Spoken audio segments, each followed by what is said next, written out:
It's mid-August, but it's always basketball season on the Half Court Press podcast. Hello, everybody. Sam McKewon along with Joel Lorenzi. How are you today, Joel? What's happening? I'm good. What's going on? I like your shirt, 96-97. I appreciate it. I feel like Jimmy talked up this shirt Arizona. one time on a pod way back in the Jimmy era, but 96-97 Arizona Wildcats national champion. That's the team that had Miles Simon and Mike Bibby.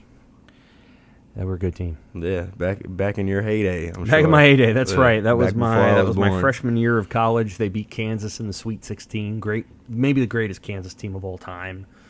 I think KU is like 37-1, and Ray LaFrance and Paul Pierce and that Arizona team beat them. Yeah, Then they went on to win the national title. that was a good era for Arizona for sure. That was a good era for college basketball. Period. Well, I wouldn't. That was the back end of what I would describe as like a 10-year period of time where college basketball was a larger deal than college football. Is the game ruined now? No, Oh, okay. but what I mean to say is, and I remember going through this as a kid, that like starting with the Keith Smart shot when Indiana beat Syracuse, or maybe when Villanova beat Georgetown, I don't know.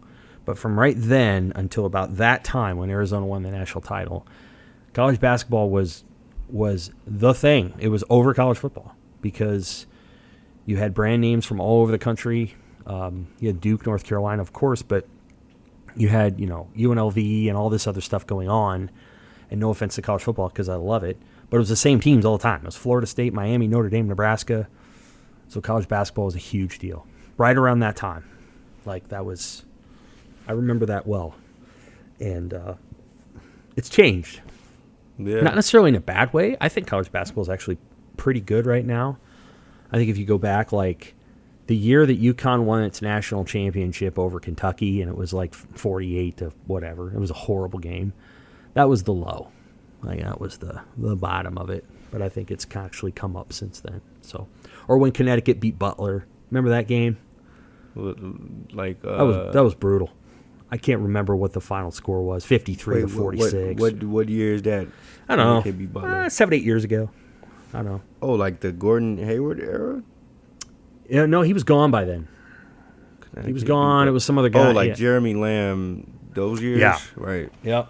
When the game, it was a little too physical, and you had too many players that just, I don't know. The game got over whatever. And now, I think it's actually a lot of fun. I mean, there's a lot of threes. This Final Four was a little bit like that. If we're going to be honest, this Final Four was a little Let's just choose to ignore rough. the Final Four. Like I last think it year's was a Final good Four was one of the overall greatest tournament. Final Fours ever. This year's Final Four yeah. was like, oh, man. This is Let's just appreciate the year for what it was. It was a I great think it was year. a good overall tournament anyway. It was. And for what it's worth, That's right. for everything that's going on with college basketball between realignment and you got the G League and these emerging other outlets, like I think college basketball squeezed everything it could out of this past year. And I very think true. the fans are still eating it up, even though realignment sucks and now the Big 12 has like 20 teams and the Big 10 has like 30. Like I just want you to imagine, though, if Creighton and Kansas State had made the Final Four, what that game would have been like. would have been fun. That would have been like 98-93. And it just would have been thrilling. And it would have made Arthur Kaluma like KD because he would have then switched. Well, that would be if Kansas State, of course, had beaten Creighton in this scenario. But That's a good point. Yeah, I hadn't thought of that. All right, let's start with what's going on here in the summer. Creighton is now about a week and a half out of its Bahamas trip. Dominant performances down there, not maybe unexpected, but an interesting 3 games. I was able to catch the first game, which was unlike most exhibition games you would ever see. It felt very emotional. It felt sort of fiery. It was kind of fun. And then Trey had a was it the second game that he scored 29? Yep. It was 30. Then they adjusted it. yeah, And then that's the way of foreign trips. You That's just right. boof all the stats and the scores and everything under the sun. And then they finished it out with another win. You had written a nice takeaways piece about what you saw there, but I was, if you could kind of unpack some of those things again, the things that jumped out to you. What was already true of Trey Alexander remains true, but I think there were some other things that you picked up from players that maybe showed something we hadn't seen last year. Yeah, I did think it was interesting that he played as many minutes as he did, because you didn't see that again from any other players, I don't think. And it was just in a foreign trip, especially one that, I mean, you kind of mentioned it. None of those games were particularly competitive, except that second game, which it was for maybe a few quarters. But then from there, I mean, they broke that game open. He played well over 30 minutes, I think 34, 33, which is uncommon for a foreign trip and is closer to what he would play mid-season. So I just thought that was interesting. I don't know if it was he had a rough game first game, so they kind of want to just let him run, or if they want to see him with different rotations, because not only this year is he going to be playing with that backup unit some and leading that as that facilitator like he did some possessions last year, but he'll be with the starting unit and kind of facilitating and trading turns with Ashworth in that sense. So they just played him a ton. I thought it was interesting, and he torched them. There is no place, no team that's safe from the vengeance of Trey Alexander when you get to talking, I guess, because, I mean, I don't even know. I'm not sure he understood the words they were saying or if they understood him, but he clearly knew it didn't sound right to him. So he got after them, and he dropped 30 on some unassuming Lithuanian dudes. So that's right. So one of the interests – that's right. It's when he gets – I don't know what the right word is, mad? When you poke the bear, as he tweeted. Right. Like, and you know him pretty well. He doesn't get mad like, he's not mad. No, I'm not sure I've seen Trey Alexander mad. I mean, it takes different forms and different people, but even then, I just think you're seeing him as most competitive. Not to say he lacks the competitive drive in any other circumstance, but I think that's when he's really driven when you get to talking. And I think it also depends on the source, too, because I remember last year, one of those games, he was hearing it from the coaching staff, and he didn't even know anybody on that staff. So when it's like – Was that DePaul? Yeah. So when it's like, okay, like somebody you don't even know is hating now, it's kind of like, okay, like let me show them something. I guess that's what I would assume. But no, I don't think we ever seen him mad. He's going to have to get mad a few times, I think, to get where they want to go. Because there's a couple players they don't have going into next year. But there is a couple players they do have going into next year. One of them is Mason Miller. And so I want to read this because I like the way you wrote this before you said he scored this many and this many. This is good. Sure. There weren't seconds in between catches and shots, double takes once the ball reached his fingertips. The one clumsy dribble drives were nowhere to be found. People who watched Mason Miller the first couple of years that he was here know exactly what you're talking about. Yep. Like, there was just hesitation, like a lack of confidence. In Bahamas, you didn't see that. Or saw less of it, right? For sure. I think you hardly saw any of it. And not only is it the couple years he's been here, the 1 year he played last year in the Big East, but I think it's maturity. I think it's better feel. I think some of it, I don't know if this was a factor last year, but considering the tough schedule early on, obviously Mac wasn't able to, or he didn't feel comfortable playing some of those reserves and getting them broken in early on. And I think, maybe there's pressure throughout the conference stretch. Like, oh, you really can't make a mistake. The margin for error is so slim that it might put a little fear in you once you go to put the ball on the floor. I don't know. Maybe that was a factor. But you didn't really see any of that pressure on him this time around. Obviously, it's a foreign trip, but it just seems like this will translate to the season. He just seems a lot more comfortable the way people talk about him. He's been spoken highly of the entire summer, and now he always had the strap. He always had the jumper.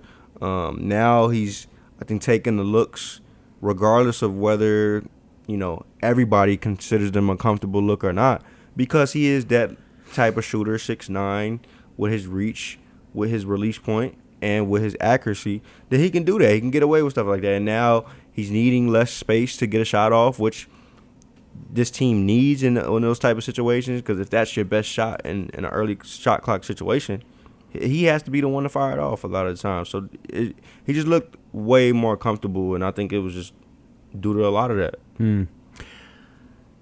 He's probably going to have to spend some time, as you wrote here, in the corner. So he's got to be able to make the corner three. Yeah. Previous iterations of Creighton, that was Damian Jefferson, who was a Mexico player, and then he came to Creighton. Damian wasn't as tall. I think he was like 6'6", 6'7". And then prior to that, my goodness, I cannot remember the guy's name. Cole Huff was another guy that reminds me a lot of Mason Miller. Now, Cole was a pretty good player. He transferred in from somewhere else. But that's kind of the mold that Mason Miller's in. Damian Jefferson was the guy that was on the Sweet 16 team a couple years ago. And then Cole was here, I don't know, 8, 9 years ago. And Mason Miller's going to have to make that shot if he's going to play. What did you think of Isaac Trout? Like we've said, like you try to take these foreign trip observations and things with a grain of salt, but I was kind of underwhelmed with Isaac Trout, especially based on some of the rumblings I heard at the start of the summer. You know, the numbers he was putting up, whether that was before they started open runs or just closed half-court shooting. Obviously, they track all those numbers. He was shooting crazy numbers. Like, right. He was torching the nets. And so you get him there, and it's not to say, like, I still believe he's a good shooter. I couldn't even tell you his shooting numbers there because I don't even think he spent a lot of time spotting up. I'm just really confused about maybe versatility is not the word, but where he fits because, like, Mason Miller's the problems we pose with Mason Miller, and they both are kind of like on opposite ends of the spectrum here. Right. Mason Miller is in between a 3 and a 4, and some of that falls on who he's going to defend. Some of that falls on how he fits next to these other ball handlers on offense. Mm-hmm. But Isaac Trout not only has that problem, like, okay, who am I going to defend? But I think mobility is an issue that needs to be addressed and maybe catered to, so that you understand where to properly place him, whether that's the 4 or the 5, because I think they see him as a potential, some minutes here at the 5.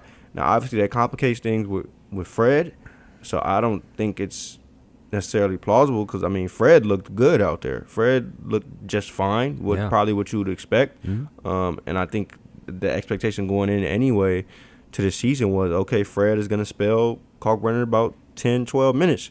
So if you try to, bite a chunk out of that, Fred's probably going to have some problems with that. But there'd be a different 5, right? Isaac would be at the elbow, at the free throw line, distributing. He wouldn't be down on the post the way Fred is, right? Not at all. And it would just, I'm sure it would just give them a different look, which I'm not sure. I mean, obviously, Isaac Trout's a way better shooter than Kalkbrenner, but if Kalkbrenner even is a remotely decent shooter, if he looks kind of as comfortable as he did out there, I'm not sure how much they're going to need that look from Trout at the 5. Now, that sounds crazy now because obviously they're probably worlds apart as shooters, but the mere gravity of Kalkbrenner potentially as a half-decent shooter is enough to keep him on the floor, especially how different they are as defenders. I mean, they're not even – I would venture to say they're polar opposites as defenders. Isaac Trout's not a vertical rim protecting threat. You're going to have to hope he can – I mean, he has the frame, but you're going to have to hope he can slide around with a maybe mobile 5. He's bulkier than Mason Miller, that's for sure. But I don't think he's mobile enough to keep up with collegiate 4s, especially some of the ones coming out now. It's just – it'll have to play out because right now I'm very confused about where he fits in, how often he fits into certain lineups, and who you have to play beside him to make him – to optimize him, I think. Mm-hmm. Still growing into, his adult body, too. He's like 19. So usually he has room to grow. No, that's right. I get that. That's for sure. The name I was thinking of earlier was not Damian Jefferson, but Denzel Mahoney. Both very similarly sized players, but Mahoney was the three-point shooter. Jefferson was maybe the player that this team lacks to some degree. Jefferson was just kind of a true slasher. Trey Alexander's a little bit of that, but like Jefferson drew a lot of fouls and went in with a shoulder and made most of his hay at the free throw line. He wasn't much of a jumpers guy. He was more of a, slasher. They've had a few of those guys in the past, but definitely Cole Huff was that guy I was thinking of. Cole was a senior on the team that had Maurice Watson. Obviously, Watson got hurt. The team that lost in the first round to Rhode Island. That's who Mason Miller kind of reminds me of. Okay, so the thing with Jonathan Lawson that's going to get most of the attention is the ejection. However, feels like they've got a player who can piss off the opponent. And that there's value in that player, isn't there? Yeah.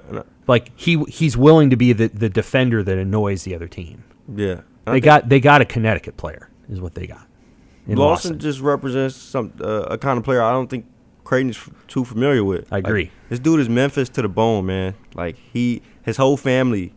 I mean, the Lawson family has churned out brother after brother after brother that's come through Memphis, and it's almost like you have to play at Memphis. It's like a rite of passage for them. Right. Obviously, older brother Diedrich played at Kansas. I'm pretty sure KJ he was good followed too. Suit. Yep. They did. He was really good. And there was a weird situation that led them both to KU. I can't remember what it was, but they were both good there. Sure. Yeah. Absolutely. And then another one of his brothers he was on the team with last year under Penny Hardaway. I mean, these dudes, he's Memphis to the bone.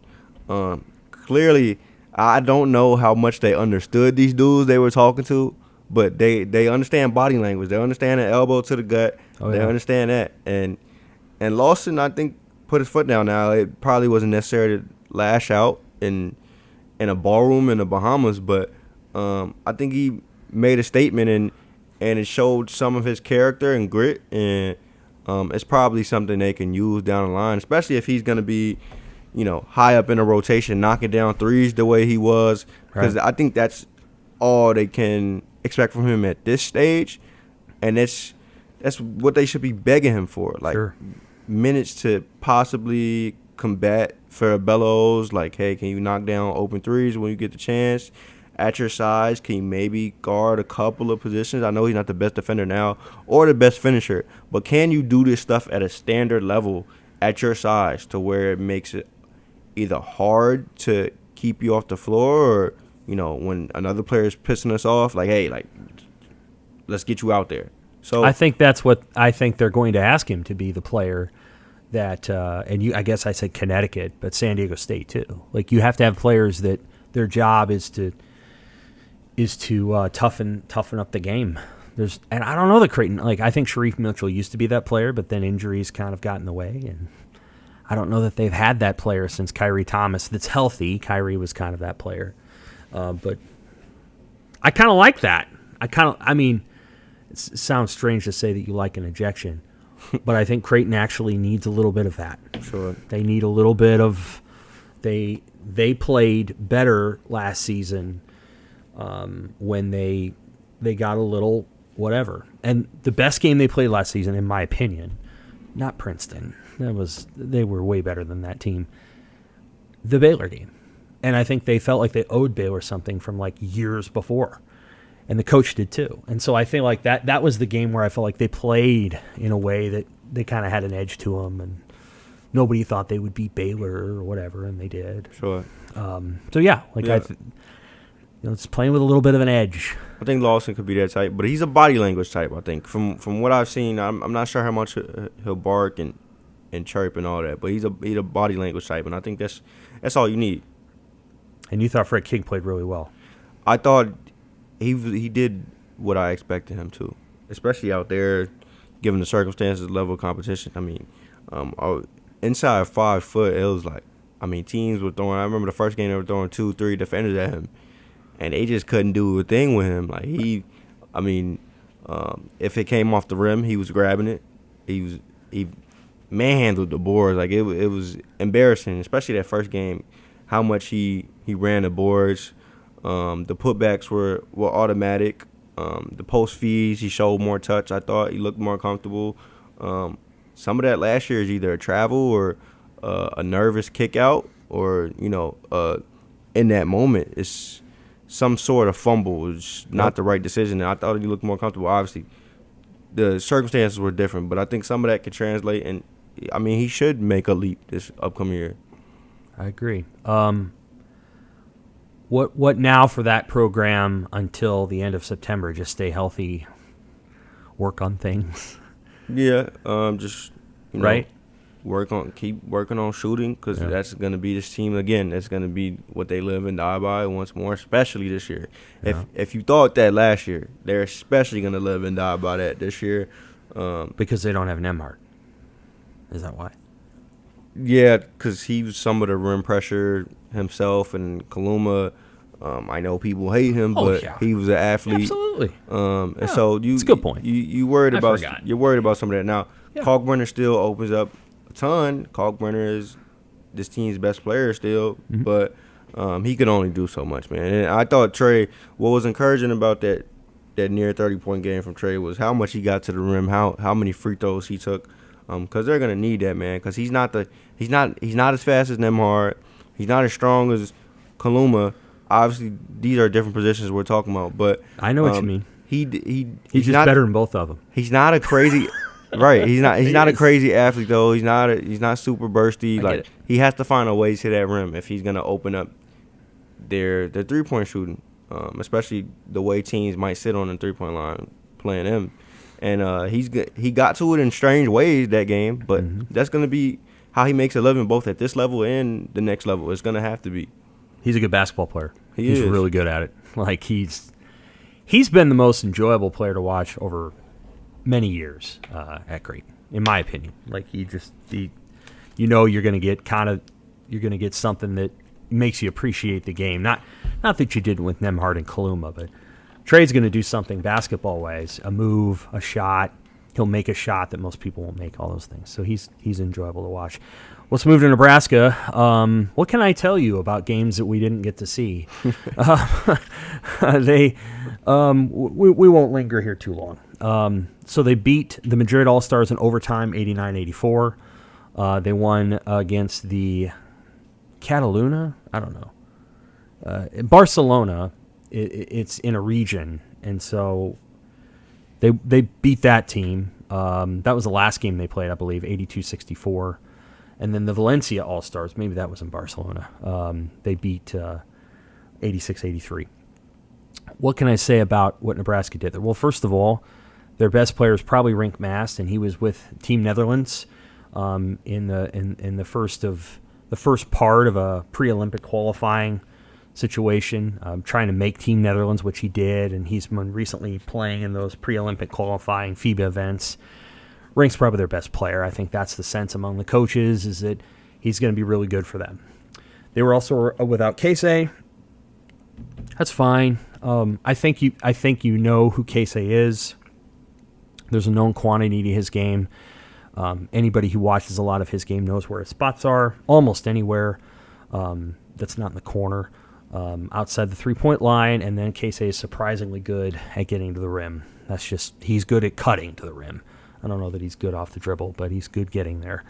But he wasn't available, and that's not the end of the world. I don't know how much better he's getting doing what he's doing overseas, but I also understand the value of somebody who grew up in Japan having an opportunity to play with Team Japan over the summer. He's been gone for 2 months, though, so he wasn't part of their pre-Spain practices. He's been gone the whole summer.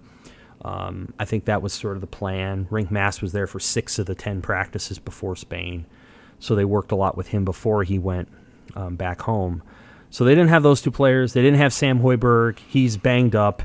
They didn't have Josiah Alec, who is going to end up being sort of their workhorse, 10-6, lots of rebounds, play physical guy. He's fully recovering from an ankle injury. And they didn't have Blaise Keita. And Blaise is maybe their best defensive player, and he has an ankle issue that's very concerning. There's not entirely clear what's going on. It's taken him a long time to heal. He got hurt, Joel, basically at the end of February, and he wasn't anywhere near being cleared by July. Josiah Alec had surgery in April, and he was much closer to getting cleared. So their hope is that Blaise Keita is back for basically the beginning of practice, which is in late September. That's concern, though. Blaise only played 200 minutes last year, and Josiah played 1,000 minutes. And so it's odd. It's not encouraging. But we'll see where Keita goes. Takeaways from that event in Spain. Freshman Eli Rice had a really good trip.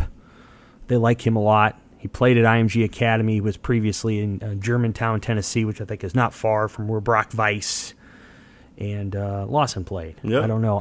Maybe I'm thinking wrong about Eli Rice, but he was at IMG. And so he had a nice season down there. Hard to find stats with IMG, so it's not entirely clear what exactly his numbers were, but he had a couple of nice games in Spain. They kind of know what they expect from Jamarcus Lawrence. I think he played okay.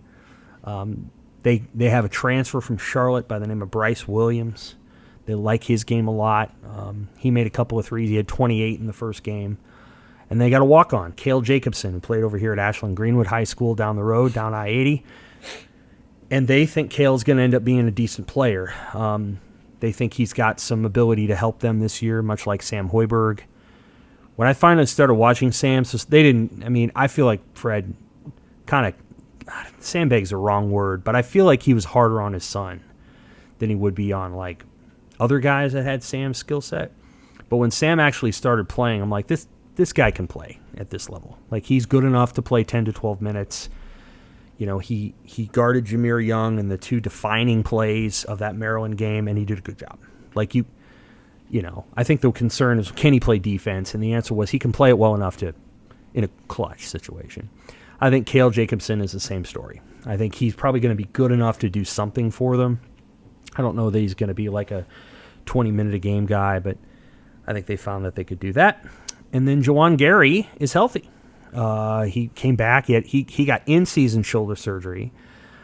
And then in February, late January, early February, and then rehabbed it, and he was back in Spain. And the last game there, he had 13 points on 6 of 6 shooting, which was very encouraging to them. They love Juwan. They love him. He's a really hard worker. He doesn't complain. He does whatever they ask him to do. He takes one too many three-pointers. I think he made like 27% last year, but he does everything they ask him to do, and so he's a large part of where they're going. I do feel like that's the cost of having a player like that for a program like that. Like, okay, you get a 3 off here and there, boy, did he ever. And now that you listen off the names, I really forgot how many blows Nebraska took late last season, especially when the momentum was going and people were like, oh my gosh, there's no way they win games during this final stretch. And they did, but they did in part because Fred had to tap what he knew about, Fred really understands offense, and he tapped some of that, and the guys that he had on the floor could execute it. Sam Hoiberg can execute his dad's offense better than anybody probably on the team. And so, like, when he finally got to play, the things that maybe they lost something defensively, for sure. I mean, Emmanuel Bandemel is a better defender probably than Sam Hoiberg, but they gained something offensively. And you could tell, like, Sam knows what to do. And it's a complex offense. I mean, we've talked to Bryce Williams before he left, and he played at Charlotte for 4 years. He's a smart kid, too. And he's like, it takes some time to figure out exactly what you're supposed to do.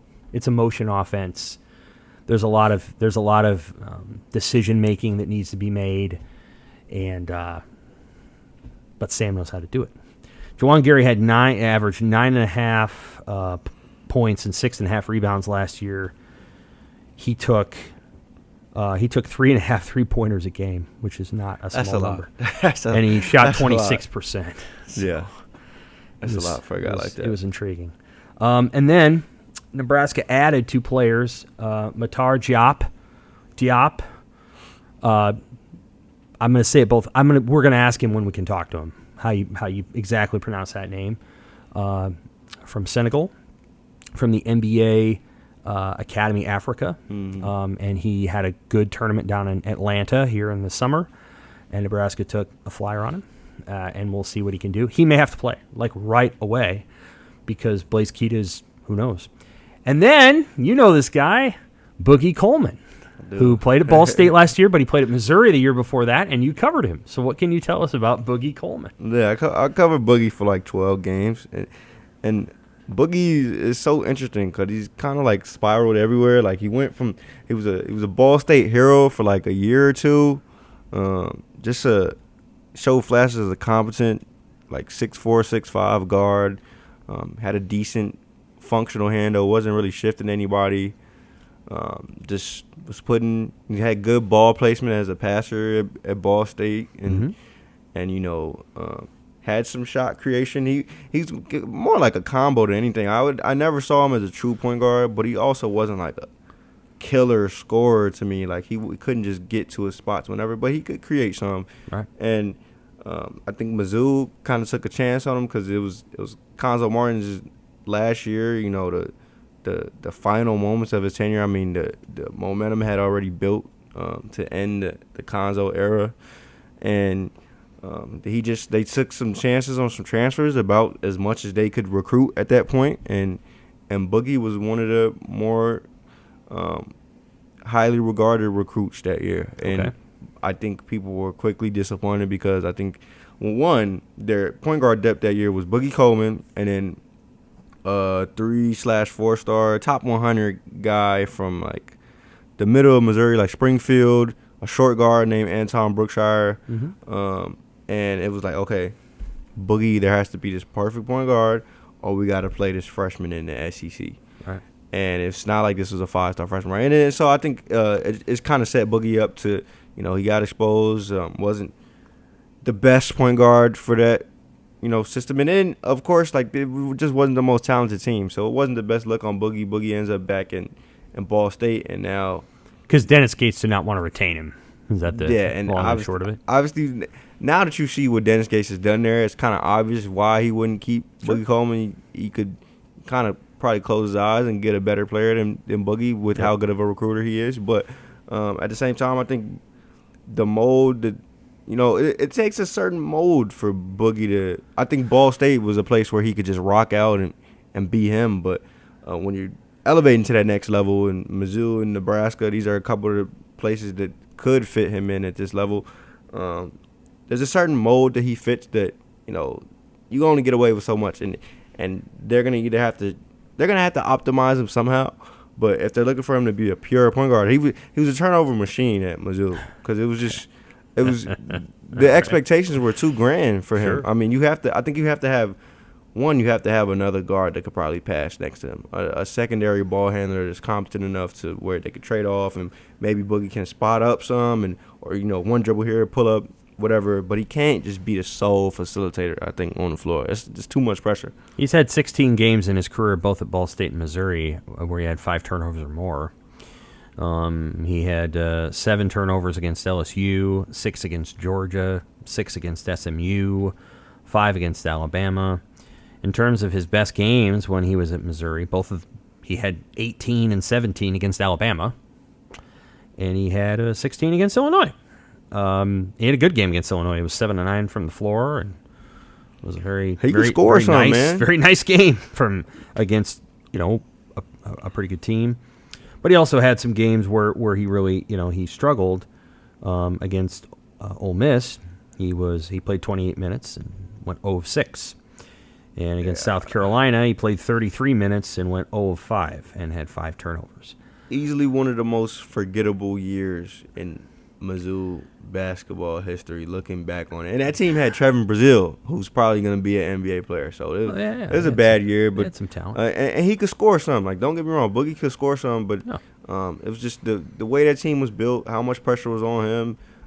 It was too much, man. And I don't know. It takes a special situation for him to rock out. But he's also older now, and maybe it'll work out for him. But I just, looking back, like, I talked him up that preseason doing some of the scouting, because I thought when in his perfect positions, when put in the most optimal position, like, he could really score something, sure. and he had good ball placement. Like, he's a talented passer when he wants to be, but sometimes the decision making is just erratic, man.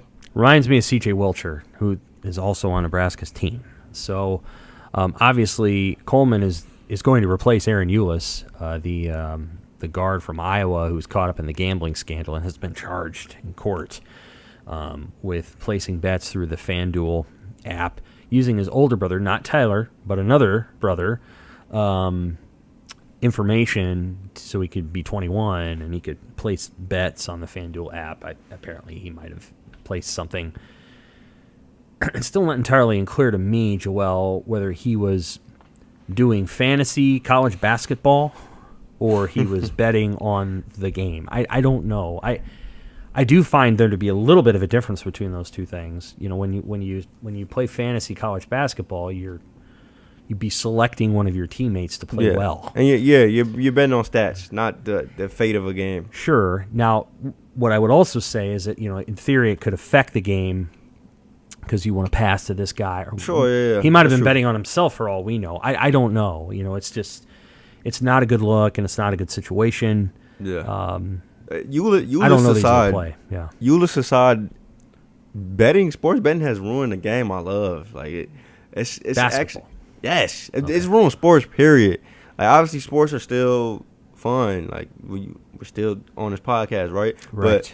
But sports betting, like, oh my gosh, like from Shams, being sponsored by a sports betting company now. I think some network just took a deal right with a sports betting company. Remind me, it just happened in the past week. ESPN. Penn. Like what are we doing, man? Like FanDuel, FanDuel, the obsession with this stuff has ruined the game I love. People are not even watching the game for the game now. They're watching to see how many. If Paulo Banchero goes over 30, if Euless is having under 5 assists, that's why they're watching now. They're not watching for the game that I love, man. And for it to come to this, I mean, that's crazy. Even the players are getting greedy with NIL. Not enough. I mean, I don't want to start a whole debate here, but man, players, I think, I'm not trying to make excuses for anybody. I'll just say that athletes, as you well know, are hyper competitive and they like to compete in a number of things. And so if you went over to 10 athletes and said, hey, do you want to do X, Y, or Z? And they might say no. And I said, well, do you want to do X, Y, or Z and the winner gets this?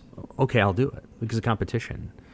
That's just what drives high level athletes. They love to compete. Tell me there's a winner to this and I'll play any game, that kind of thing.